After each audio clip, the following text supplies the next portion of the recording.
Ci paracqua vuol rivar fin in centro a Verona, par forza da passar da qua, da Parona. Un paesotto de provincia dove con abile maestria le parone, coghe esperte, te fa tornar l'allegria, con arrosti, codeghini, con le trippe, la pearà, coi profumi le te annuncia che te si riva in città. Le par certo sto boresso, sto festoso ciacolar che fa svanir come d'incanto le fadighe del navigar, del viaggiar dia e notte, venendo so dalla crucaria, avendo che solladese come unica e longa via.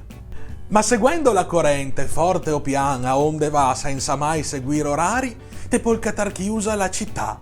E le parone accoglienti e amighe un po' di tutti, dei contrabbandieri e dei sbirri, dei teutonici e dei crucchi.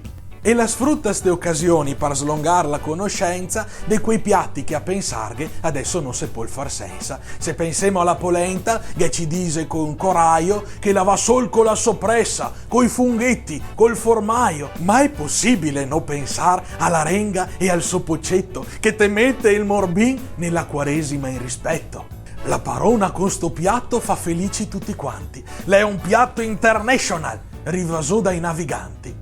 E allora se può dir con il solito clamore che Verona è capitale della lirica, dell'amore, dell'olio e del vin, della cioccolata e dei banchetti, della follia che fa inventar ai politici i progetti e della polenta con la renga, che per sempre resterà patrimonio indiscusso de sto spettacolo de città.